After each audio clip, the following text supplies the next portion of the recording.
এই বল বল, আমার বোনের হাতে তালা মারা কেন? চুপ!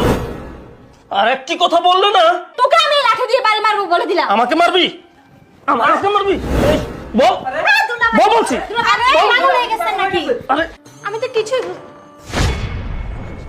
আরে তুমি, তোমার এই অবস্থা কেন? আর তুমি দেশে কবে আসলে? তোমার পোশাক আশাকের এই অবস্থা কেন? আরে অবাক হওয়ার কি আছে, আগে বসতে দাও আমাকে, তারপরে বলি। আচ্ছা চলো ড্রয়িং রুমে চলো। আসো আসো ভেতরে আসো, বসো।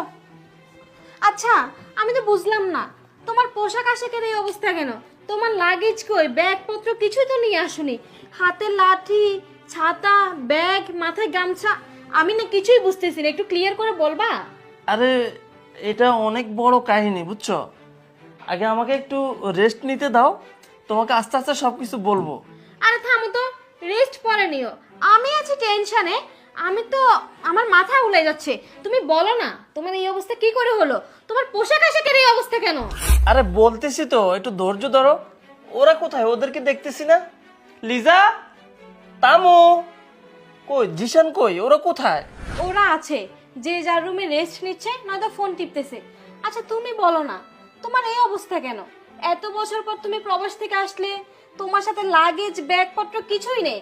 আমি তোমাকে কত কিছু আনতে বলেছিলাম, আমার জন্য স্বর্ণের হার, লিজার জন্য একটা আইফোন, জিসানের বাইকের টাকা দিতে বলেছিলাম, কিছুই নিয়ে আসোনি, টাকাও দাওনি। আর তুমি কিনা এরকম ফকিরের ভেষে ব্যাগ, ছাতা, লাঠি নিয়ে আসছো, মাথায় গামছা। আচ্ছা আমাকে একটু খুলে বলবো তুমি? আরে বাবা বলবো তো বলছি, তুমি এতটা উত্তেজিত হওয়ার কি আছে আমি বুঝতেছি না।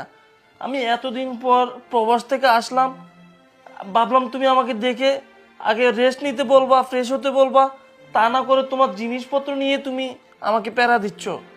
শুনো, তোমাদের জন্য আমি কিছুই আনতে পারি নাই, এইভাবে আমি খালি হাতে চলে আসছি।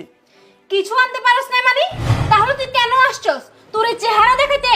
এই তুই বের হ আমার বাসা থেকে, বের হ বলছি। আরে উঠ, বের হ। আরে দাঁড়াও না, এমন করতেছো কেন?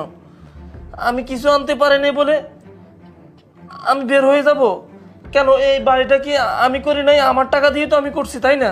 না, এই বাড়িটা তোর না, এই বাড়িটার দলে আমার নামে হয়েছে, তাই এই বাড়ি তোর না।